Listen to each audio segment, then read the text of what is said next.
After marrying my wife, I discovered her pregnancy abdominal pain was caused by an affair with her lover, and the child wasn't mine. It turned out she had married me on a whim, maybe just to spite her ex, and had cheated multiple times during the pregnancy. Her lover even schemed to drive away my mother-in-law.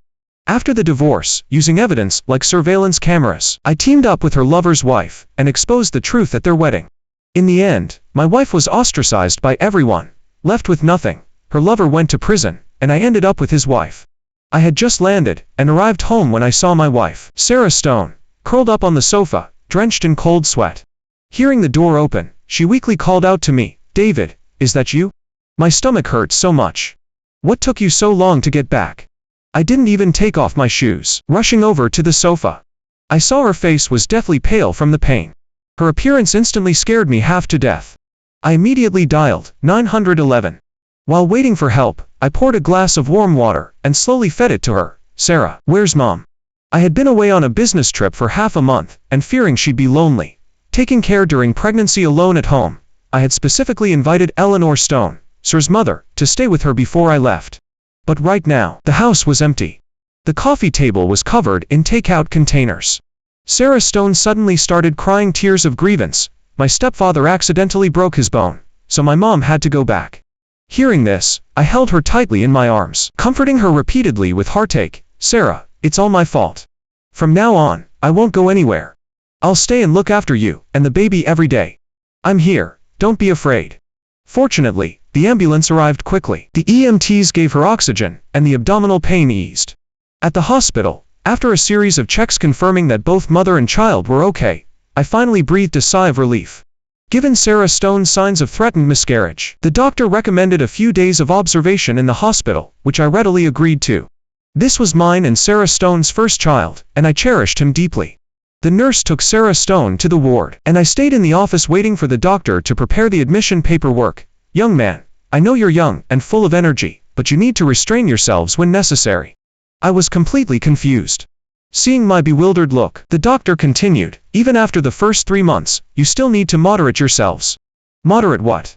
After asking, I realized how stupid I was. The doctor subtly glanced at my muscles. "And, be gentle." I suddenly felt a chill run through me. Embarrassment crept onto my face, and my whole face felt like it was on fire. How humiliating. Thinking about being away for half a month, I also started to understand a little. I quietly asked the doctor, "Doctor, is it okay for my wife to take care of things herself?" The female doctor's pen, which had been flowing smoothly, suddenly stopped. She pursed her lips and looked at me. "If you did it, you did it. There's nothing to be embarrassed about. Don't blame it on your wife. Even during pregnancy, you should use protection measures to reduce the risk of miscarriage." Even if I were dumber, I would have known what she meant. I don't know how I walked to the ward. After tossing and turning for most of the night, Sarah Stone was already sound asleep on the hospital bed. She had slight insomnia during pregnancy, and this was the first time she had fallen asleep so quickly. I couldn't help but wonder why she was so tired. Her loose hospital gown revealed her fair skin. I habitually went to tuck her in, but she seemed annoyed by my disturbance, groaned, and turned over. Now I could clearly see the red marks all over her chest. Had she really been cheating on me? Right before I came home. If I hadn't texted her when I landed that I was almost home, would I have caught them in the act? Those marks varied in intensity. On her chest, which was especially full due to pregnancy, they were extremely conspicuous. Clearly, they weren't all left today. Some had already faded quite a bit. Could Sarah Stone have had another allergic reaction and scratched herself? Thinking of her past skin allergies and redness, I opened my phone and did a quick search. I saw that it was true that some pregnant women develop discomfort and rashes on their breasts as they grew during pregnancy. I again suppressed the wild thoughts in my head. To come back early to be with Sarah Stone, I had worked non-stop in Capital City for 3 days without rest. Right now, looking at Sarah Stone breathing evenly on the bed, I didn't feel the least bit sleepy. I stayed by the bed, pulling an all-nighter. Sarah Stone woke up refreshed after sleeping soundly. Seeing the dark circles under my eyes, she was startled. "David, you didn't sleep all night." She looked at the empty bed next to her with some confusion. "Didn't the nurse tell you? You could sleep there." I stared at her without blinking, feeling somewhat lost. This face, which I had pampered, was full of collagen, especially with the morning sun shining into the room. Her already fair skin looked even more like a delicate porcelain doll. A girl who was completely devoted to me, who had moved far away just for me. Would she betray me? I still didn't believe it. To be precise, I didn't dare to believe it. David, is there something on my face? I shook my head. No, I was just worried about you and Buddy. Couldn't sleep. Hearing this, Sarah Stone's eyes instantly turned red. She affectionately linked her arm through mine and leaned in to kiss my face. David, you've worked so hard. I love you. Perhaps because of the suspicion in my heart, her intimate gesture made me feel a little uncomfortable. I forced myself not to get up, not to shake off Sarah Stone's soft, boneless little hand. I tried hard to convince myself not to think nonsense. If Sarah Stone betrayed me, I'd rather swallow 10,000 needles. I really couldn't believe it, but the doctor wouldn't lie to me. She clearly thought I was too embarrassed to admit I was driven by lust and almost caused my wife to miscarry.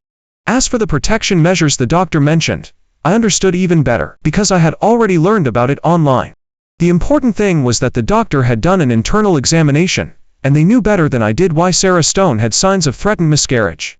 Without absolute certainty, a doctor would never be so meddlesome as to tell a man like me so much. I tried to perk up, and after accompanying Sarah Stone for a fetal monitoring session, I suggested going home to cook. Sarah Stone didn't refuse. My heart inexplicably relaxed. I must have been overthinking things. I got home and cleaned up the takeout from the coffee table, searched the entire house, and didn't find anything out of the ordinary.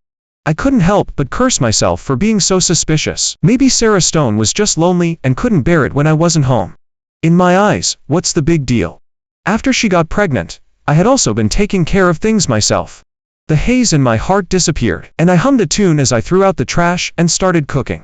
But what was that powder not completely washed away in the sink? I dabbed it with my finger and sniffed. I was instantly struck by lightning. Cigarette ash. No one in the house smoked, and Sarah Stone definitely didn't smoke. Before she was pregnant, she would feel suffocated by the smell of smoke, and after she was pregnant, she couldn't stand it even more. So, which man had come to my house and dared to smoke in the kitchen? The kitchen knife on the cutting board chopped faster and faster, making a dull thudding sound, just like my desire to chop up the wild man. Just then, Sarah Stone called me. David, your mother brought some chicken a few days ago. Can you take it out to defrost and make chicken soup? Barbara had been here. That would explain it. After all, Barbara had a smoking habit. It must have been that she couldn't resist smoking a couple of puffs and Sarah Stone stopped her. It was also because of this that I didn't dare to let Barbara take care of Sarah Stone. Opening the refrigerator, sure enough, there were 2 chopped chickens. The packaging looked exactly like the grocery bag Barbara usually used. If Barbara had been here, then this cigarette ash really couldn't be blamed on some wild man. After bustling about, with the chicken soup simmering, I called Barbara. Mom, I'm simmering the chicken. It smells amazing. Thanks, Mom. You little brat, at least you have a conscience. How's her's appetite these days? Is her morning sickness better? Barbara went on, giving me a lot of detailed instructions on how to take care of a pregnant woman. My eyes were red, and I didn't dare tell her about Sarah Stone being in the hospital. Unexpectedly, Barbara mentioned, David, did you get a new car again? My heart inexplicably skipped a beat. Mom, I'm saving up for the baby. Why would I get a new car? Oh, then I must have been mistaken. Never mind. Barbara hung up the phone before I could say anything else. After tidying up the house and delivering the heartfelt lunch to Sarah Stone, I finally couldn't take it anymore, and collapsed onto the bed next to hers, and fell asleep. I forced myself not to overthink. But in my grogginess, I always felt like someone was staring at me intensely. This sleep was not restful because I had something on my mind. In my consciousness, I seemed to hear a familiar heavy breathing. After some time, I finally woke up, looking at Sarah Stone eating fruit beside me. I was a little dazed. I must be going crazy. But her lips. Sarah, why are your lips so red? Sarah Stone paused in her fruit eating, then mumbled, it's too dry. David, try some. This watermelon is so sweet. After she said that, I did feel my throat was dry. Sarah, you need to rest. Why did you go out and buy watermelon yourself? I didn't. It's easy to just order takeout. I ate the watermelon, but my mind was heavy. Once the thought of suspicion lingered in my mind, I couldn't control my thoughts anymore. Unfortunately, I didn't find any more clues until she was discharged from the hospital. I gradually put my heart back at ease, but when I was going through the discharge procedures, the attending doctor pointed at the ultrasound report and said to me, Mr. Miller, your wife needs to watch her diet. She's only in the 2nd trimester, and the fetus is already overweight. I blurted out, how can that be? She threw up everything she ate in the first 3 months, and her appetite has only gotten slightly better in the last 2 months. How could the baby be overweight? That depends on individual physique. Maybe the baby is just absorbing nutrients well, or maybe your wife's last menstrual period date was inaccurate. A discrepancy is very normal. At this rate, the baby will likely be about a month larger than average for this stage. Hearing this, my vision went black. A month. How could there be so many coincidences? Could I be a cuckold? Damn it, had Sarah Stone come all this way just to pass someone else's baby off as mine? The most important thing was, I didn't even know who the father was. I had dated Sarah Stone for 3 years, and her mother absolutely forbade her from moving far away to marry me. She had gotten married without her parents' knowledge, blessing, and rushed to Riverwood overnight to propose to me. After getting off the train, she used all of her internship salary to buy matching rings, holding a bouquet of roses, and proposed to me. I immediately knelt down for her. Sarah, marrying you is the happiest thing in David Miller's life. We hugged each other tightly, then rushed straight to the city hall. A month later, she started having severe morning sickness. Seeing her suffer so much, I decided to combine the wedding and the baby's 100-day celebration into one big event. I never thought that Sarah Stone, who had given up everything just to be with me, would betray me. We had dated for 3 years, and while it wasn't dramatic, we were the perfect couple everyone at school envied. She had come all this way to marry me, and had only been in Riverwood for half a year. I knew every single male acquaintance she had here. Every sleepless night, I racked my brain trying to figure out who she was cheating with. Now, my mind was blank. Had I been too narrow-minded, investigating the wrong scope? Yet, in the following days, everything was as usual. As if everything was just my suspicion. To catch the adulterer, I secretly installed surveillance cameras at home, but the baby was almost due, and I still hadn't found a single trace. She was someone I had loved for many years, so I continued to take meticulous care of Sarah Stone. But no matter how I controlled her diet, her belly ballooned up, significantly larger than other pregnant women at the same stage. At 35 weeks pregnant, Sarah Stone went into premature labor. My heart sank. When the doctor urged me to sign the consent form, I signed it with a trembling hand. A premature baby weighing 9 pounds. Who would believe that? Barbara held her big grandson with a joyful face, and chattered, "David, this boy looks exactly like you when you were little." I didn't know whether to laugh or cry. I also hoped this big chubby boy was my biological son. I took some of the baby's hair to get a paternity test. The waiting process was agonizing. When I got the test results, the heavy stone in my heart finally died. But he had no blood relation to me. Once the shoe dropped, I wasn't in a hurry anymore. Since Sarah Stone had played me like this, I wouldn't be polite either. While she was busy with postpartum recovery, I wasn't idle. Turning into Sherlock Holmes, I investigated all the men related to Sarah Stone. Unfortunately, besides finding out about an unsuccessful early romance from her youth, I didn't find anything. It wasn't until the day before the wedding reception that Sarah Stone told me, "David, I have a dance class tonight. I'll be back late." I hung up the phone as if nothing was wrong.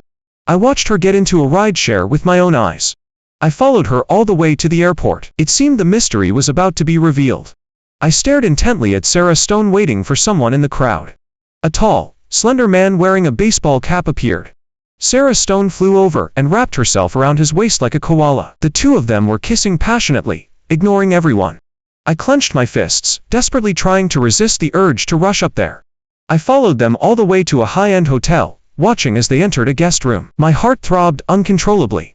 In the past 6 months, I had gone from initial suspicion, denial, shock, and anger, gradually turning into heartbreak and disappointment. By now, I should have completely given up hope. My many years of genuine affection for her were less valuable than feeding a dog. Frustrated, I punched the wall several times in the stairwell. I kept telling myself to calm down. The pain from my bruised fist spread to my heart, but it couldn't mask the renewed sorrow bubbling up inside me. Picking up my phone, I was startled to realize that there had actually been clues all along. I don't know when it started, but she no longer clung to me like before, telling me silly jokes.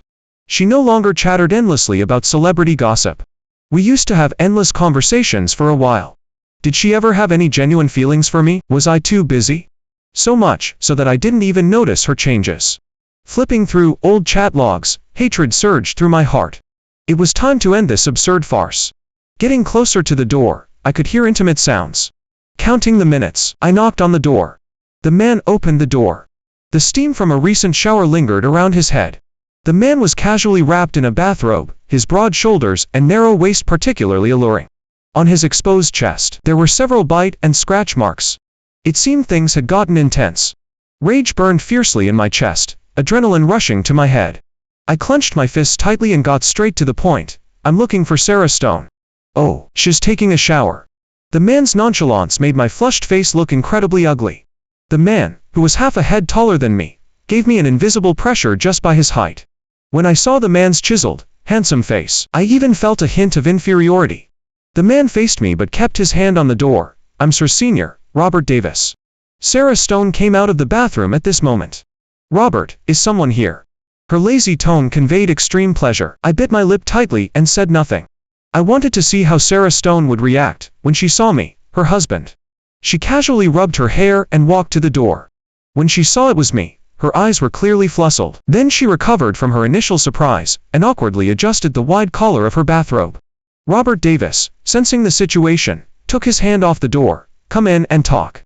His demeanor, declaring his ownership like the master of the house, made me seeing red. What have you two been doing alone together? I shoved the door wide open with a forceful palm. Sarah Stone, is this what you called your dance class? Facing my anger, Robert Davis remained unflappable. As if the person caught red-handed wasn't him, but me. You weren't taking care of things at home, so someone else stepped in. Even though I was prepared, I didn't expect this man to be so brazen. Is that so? Then why don't you guess why I'd rather leave this fertile field barren than touch it? Sarah Stone's face instantly changed, and she stamped her foot. Wronged. David Miller, what do you mean by that? You don't understand what I mean. You know how dirty you are, don't you? The moment I saw the man's face, I knew Buddy was his child. Even if I were desperate, I wouldn't touch the cheap woman, who had been cheating on me, from start to finish. I threw out the paternity test. Sarah Stone, how long were you planning to deceive me? Seeing the paternity test, Sarah Stone dropped all pretense, her face contorted. You didn't have to lift a finger to become a father. What more are you not satisfied with? Seeing that I had exposed her, she wasn't planning to pretend anymore.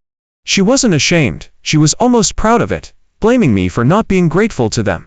I believed a good man never hits a woman. But at this moment, my hand was itching to move. I was working myself to death at the company to fulfill my original promise.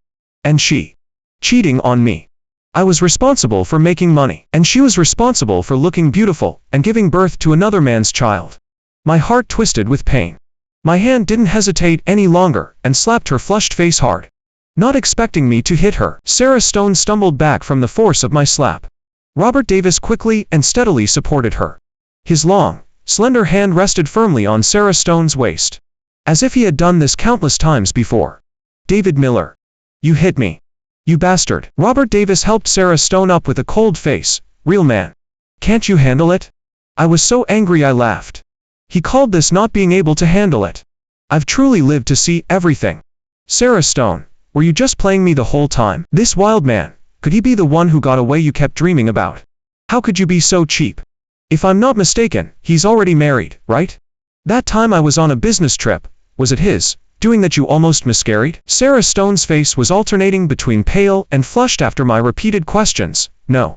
I didn't mean to deceive you. I truly wanted to marry you back then. The pregnancy was an accident, and you didn't let me get an abortion. I was flabbergasted. This blame shift caught me completely off guard. Before I could muster a quick retort, Robert Davis said pityingly, if Sarah had truly wanted to marry me, it would have had nothing to do with you. If she hadn't refused me to spite you, you wouldn't have had the right to be my son's father. One could only say it's fate's cruel twist. It turned out that when Eleanor learned Robert was about to get married, she impulsively decided to marry Michael. Robert returned from overseas to win her back, but was rejected. To mark the end of their youthful romance, the two had a final, decisive breakup. The consequence? I ended up being the dad. Shortly after, Robert had a flash marriage. Eleanor finally gave up hope and came to propose to me. Pregnant with Robert's child, no wonder Eleanor looked so terrible during her first bout of morning sickness. She was terrified. She hadn't expected to get pregnant either, but she knew all along the child wasn't mine. That's why she started having insomnia. How could she feel at ease with such a guilty conscience when she first found out she was pregnant? She was especially thoughtful, telling me I didn't need to go to her prenatal appointments. She insisted she could handle it, telling me to focus on work and earn more for formula.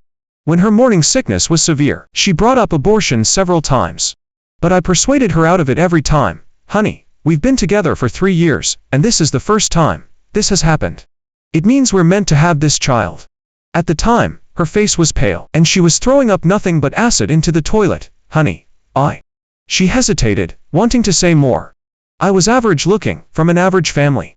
Being able to marry Eleanor, I always felt incredibly fortunate. How could I bear for her to have an abortion? I sought treatment everywhere, trying to help her with the severe morning sickness. Every time she felt she couldn't go on and wanted to give up, I comforted her like an idiot. I carefully explained, listing the harms of abortion to her body. I told her about relatives and friends who desperately wanted children but couldn't conceive, trying for years without success. She was persuaded by me, and focused on carrying the baby after that. But who knew, she and Robert were each other's first loves. Their families drove them apart, forcibly breaking them up. Later, Robert was sent abroad by his family, and that relationship finally came to an end. She had aborted several of Robert's children. I found out everything clearly when I investigated in her hometown. Without catching them in the act, I couldn't confront Eleanor directly. I couldn't just unknowingly be a sucker, raising someone else's wife and child for them, and still not even know which son of a bitch had cuckolded me. Having endured this humiliation and burden for a long time, now I wanted to see how they would react when they were caught red-handed. I was originally planning to confront you tomorrow, but since you found out, we might as well make things clear today. How dare Eleanor say something like that? Although, I was also preparing to confront her tomorrow, but she was actually planning to humiliate me tomorrow at the wedding, and Leo's baby's welcome party. Is that why Robert rushed back to the country? I watched Eleanor quietly, asking myself why I fell in love with such a terrible person.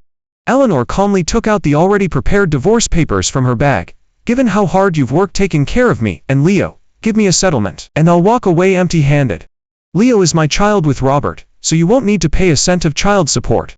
For tomorrow's baby's welcome party and wedding, you can just arrange to cancel them. A shattering marriage lightly turned into a transaction in Eleanor's mouth. I had long expected things would get ugly when we had it out, but I ultimately overestimated her love for me and underestimated her shamelessness. Your youth was all given to Robert. What the hell does that have to do with me? You're the one who should be giving me compensation for my time and emotional distress. Walking away empty-handed is what you deserve. Robert frowned unhappily. After hearing this, my son is still technically yours, and you've raised him for so long you've gotten attached.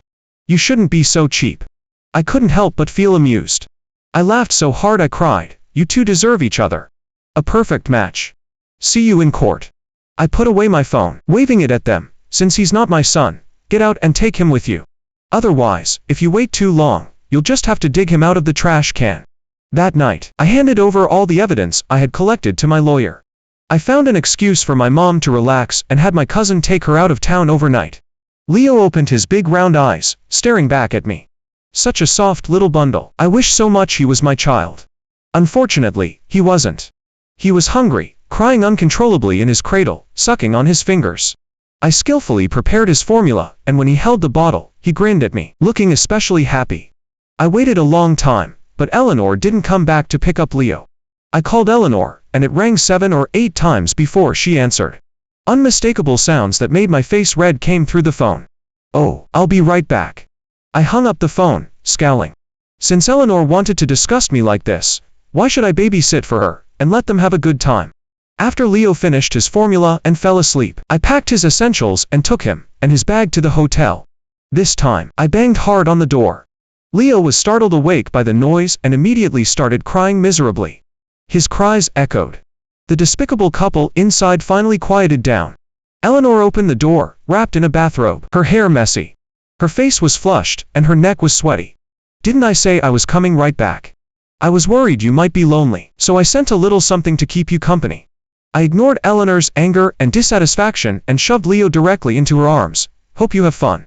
Inside the room, a blanket was casually draped over Robert's lower abdomen. His whole face was black as coal. Interrupted right when they were getting started. It must feel great. Hope it didn't scare them silly. I gave him a knowing smile and turned to leave. The crying and Eleanor's cursing and complaining behind me had nothing more to do with me. Maybe it was the reunion after a long time apart. Those two didn't bother me until the court date. Given the conclusive evidence, the court ruling was especially smooth. Eleanor received the divorce decree and glared at me hatefully. Michael, you are truly heartless and unjust. I sneered, that certainly doesn't compare to your loyalty. Hope you get what you wished for.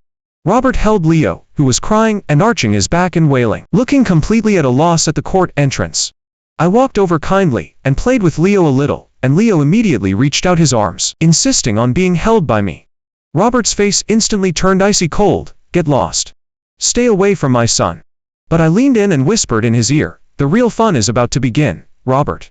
Robert looked at me as if I were a lunatic, then carried Leo to meet Eleanor, who was behind me. I got into the car in a good mood and left. Eleanor never came back after that day. I kindly helped her pack up all her things and threw them in the dumpster. I changed the locks too. Once I made sure there was no trace of Eleanor left in the house, I needed to go find my mom. The old lady wasn't having fun with her trip and was constantly worried about her precious grandson. I needed to go prepare her mentally, or she'd get worked up when she came back and found out her grandson was gone. Just as I got on the plane, a beautiful woman next to me wearing sunglasses held out her hand. Congratulations. Pleasure doing business with you. The beautiful woman took off her glasses, smiling casually. You're a ruthless one, aren't you? Doesn't say much. Compared to you, I was practically merciful dealing with these people. The beautiful woman was Robert's ex-wife, Sarah. When I investigated extensively but found no suspects, I turned my attention to Robert. Two groups investigating Robert just happened to cross paths. The first time Sarah found me, I was leaving my workplace after working overtime. She blocked me at the company entrance. Michael.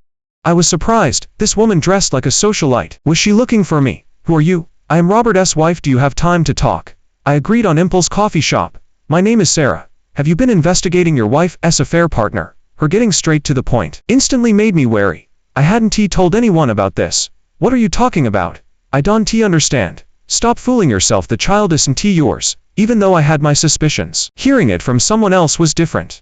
He's Robert's, right? Sarah didn't answer, just pulled a file folder directly from her bag. The person he loves has always been your wife.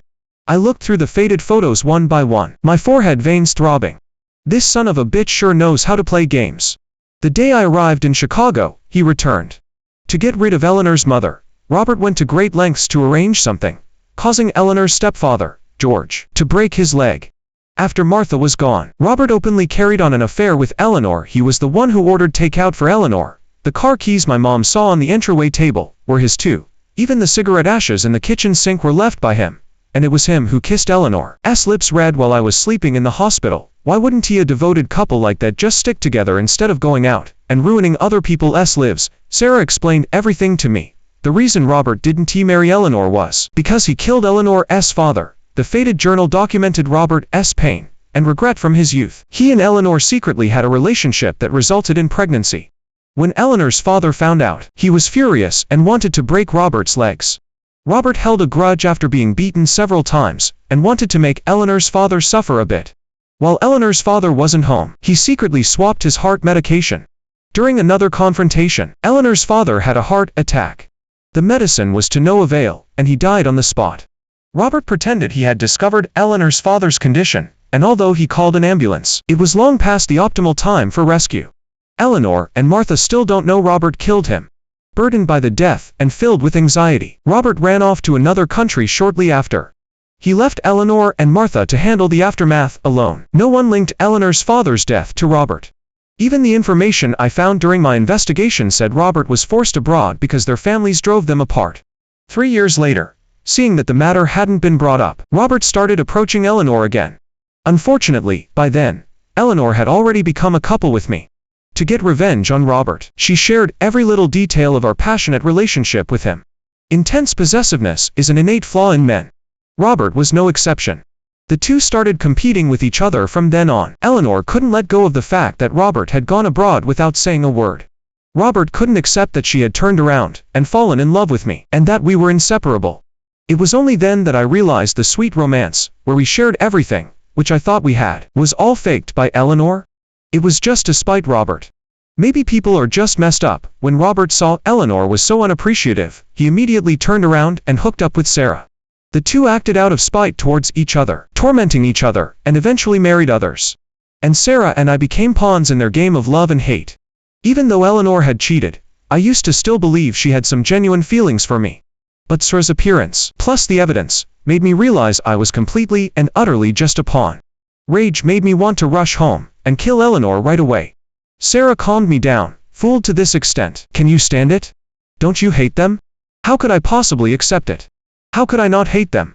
The deeper the love, the deeper the hate. You didn't just come to tell me the truth, did you?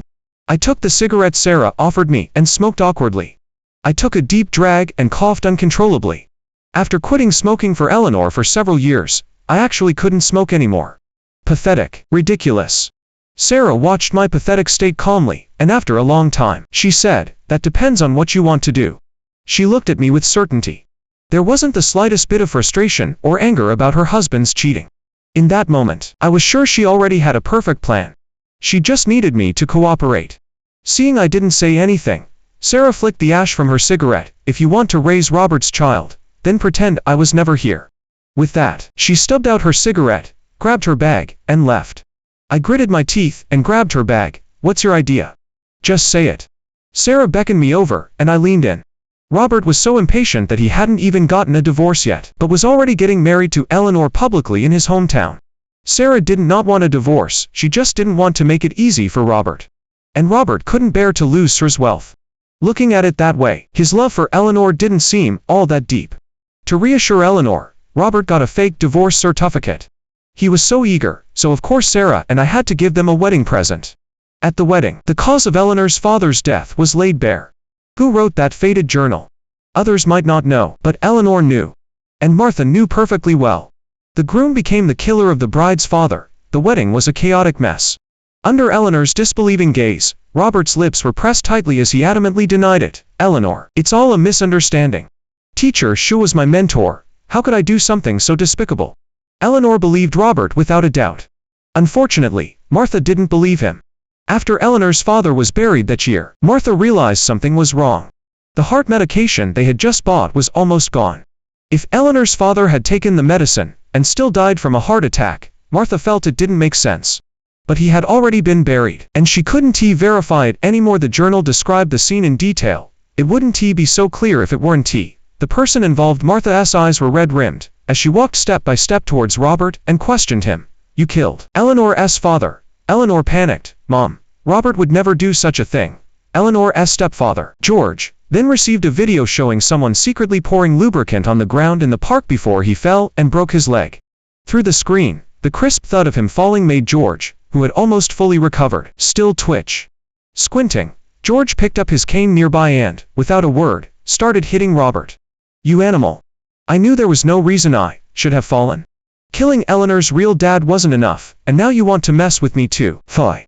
It was only then that Martha realized she had also received the video on her phone. Who else could it be but Robert, the one hiding behind the bushes, remotely instructing someone to pour the lubricant?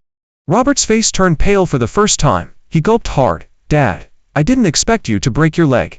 I just wanted to be with Eleanor, and I was afraid Mom would object, so I thought of a way to get Mom out of the way." Didn't expect? Eleanor looked at Robert somewhat disbelievingly. "So my father's death, was it really you?" "No, that wasn't my fault. Your dad only got sick because he chased after me. I just swapped his medicine for VC candies. If he hadn't chased after me to hit me, he wouldn't have gotten sick." The implication was, her dad deserved to die. Martha, furious, picked up the champagne bottle and smashed it hard on Robert. "How dare you still have the nerve to marry my Eleanor? You killed her father, you harmed her stepfather. George, are you only satisfied after you've killed all of us?" Knowing he was in the wrong, Robert stoically endured all of Martha's beatings and scoldings. "Mom, I just want to be with Eleanor. As long as you let us be together, I'll let you beat and scold me." I had expected lovers turned enemies, that they would turn on each other like dogs fighting. Eleanor cried so hard her makeup ran, yet she plopped down on her knees, in front of her mom. "Mom, Robert didn't mean it. If it weren't for you two driving us apart back then, how would we have wasted so many years apart?" A love-struck person's way of thinking is truly different. Her eyes were only on Robert. I just felt it was anticlimactic. Looks like I needed to add some fuel to the fire. Eleanor's mother and stepfather, Martha and George, watched their daughter kneeling on the ground in disbelief, despairing of her. "Are all the good men gone from the world? You had a good life married to Michael, and you're getting divorced before the child is even weaned. What kind of spell has Robert cast on you?" Martha's chest rose and fell violently, looking as if she could barely breathe at any moment. Just then, Sarah made a graceful entrance. "Well, looks like things are lively today. Robert, is she your fifth or sixth mistress? You're actually getting serious. Didn't you say you were coming back for a friend's wedding? What? You're the star of the show yourself." Sarah's entrance exuded confidence, making Eleanor, who was kneeling on the ground, look like half her height. Eleanor didn't have time to cry anymore. She scrambled to her feet and admonished Sarah with a cold face. "What are you doing here? Robert already divorced you. What right do you have to criticize him? I couldn't help but roll my eyes. Sure enough, a love-struck woman really isn't thinking straight. The moment Robert saw Sarah, he felt a bit scared, his gaze darted away. Unfortunately, Eleanor's attention was completely focused on Sarah, his ex-wife, and she didn't notice Robert's unusual behavior at all. Divorced. How would I, the person involved, not know? Eleanor, like a fiercely determined woman, defended her love to the death. You shamelessly seduced Robert back then, and now you're here causing trouble at our wedding. You're truly despicable. As soon as Eleanor finished speaking, Robert hastily covered her mouth to keep her from making wild accusations. But it was too late. The bodyguard behind Sarah, with swift efficiency, slapped Sarah across the face. Your mind isn't clear. I don't mind helping you out. With that, Sarah turned to Robert. Mr. Robert, you sure play hard to get. Your personal charm is endless. You've successively harmed 2 people's fathers, and this idiotic woman doesn't even mind. Now she can't even tell you're deceiving her.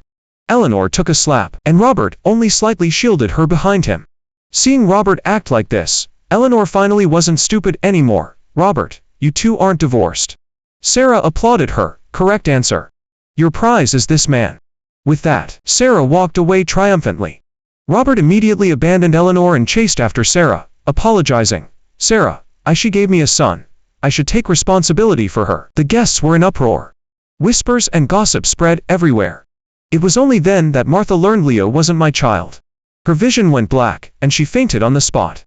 Eleanor was angrily chasing after Robert when she heard the exclamations, turned back, and saw her mom had fainted. Suddenly she was caught between 2 difficult choices. Being a love-struck person, she stamped her foot and heartlessly went to chase after Robert. She left Martha and a crowd of guests, watching the drama unfold, to wait for an ambulance. When Eleanor caught up, Robert was lowering his head, admitting his mistake. Sarah, you don't want to have children, right? I'll bring Eleanor's child over for you to raise. My son will be your son. From how Robert and Eleanor had been entangled in their relationship for so many years, I already knew they were a pair of incredibly strange individuals with abnormal thought processes. But witnessing something so outrageous firsthand was a first for me. If Sarah hadn't told me to just watch the drama unfold and not show myself, I would have gotten out of the car to applaud Robert. Robert, what are you saying? When Eleanor heard Robert was going to give their son to Sarah, the ground seemed to give way beneath her. In that moment, her world seemed to collapse. Her eyes welled up with tears, but she stubbornly refused to let them fall. Robert, however, ignored her. I'm doing this for your own good. Do you know how hard it is to raise a child these days? Oh my God. His calculation was so blatant, it was practically hitting Sarah in the face. Where did Robert get the confidence to think Sarah would agree to raise someone else's son? Sarah smiled silently and got directly into the car to leave. I teased her. You're really the one with the patience. If it were me, I'd beat him to death. Haha, people like him. I'd feel dirty hitting him. Sarah, having married Robert, was in the same boat as me. She was simply fooled by his fake charm, plus his good-looking face. In the end, she didn't gain anything, but instead discovered his true nature was so disgusting. Of course, she had to personally send the scumbag to hell. With the evidence from the wedding, Robert's adultery and bigamy were conclusively proven. Sir's divorce went more smoothly than mine. Robert was sentenced to a year in prison. When it rains, it pours. Eleanor's mother and stepfather, Martha and George, also decided to sue Robert. Eleanor couldn't accept this outcome. She secretly signed statements forgiving Robert on behalf of the 2 elders. Martha was so angry about this, she became seriously ill, declaring she would disown Eleanor. Eleanor was indifferent. She just wanted to wait with Leo for Robert to get out of prison and live a happy life as a family of 3, with 3 meals a day. But a year later, Robert was released from prison and did not rekindle his old flame with Eleanor. Perhaps the fact that Sarah and I had been such obvious suckers made us appealing targets. Robert and Eleanor found us, one after the other. When Robert found Sarah and asked to get back together, I was carefully helping my pregnant wife take a walk. Michael. You son of a bitch, trying to steal my woman. Eleanor followed closely behind, holding Leo. She looked as if she'd seen a ghost, seeing me thoughtfully, taking care of Sarah. How can you 2 be together? I couldn't help but laugh. What law says we can't remarry after getting divorced? You 2 truly love each other, and we helped make that happen. What's wrong with that? Human nature's inherent flaws were once again clearly displayed in these 2 pieces of trash. The unobtainable is always desired, while the favored take things for granted. Now, Eleanor was no longer the one Robert truly loved. And Robert's behavior made Eleanor realize she was nothing more than something easily discarded. But what did that have to do with me? Excuse me, you're interfering with my wife's walk.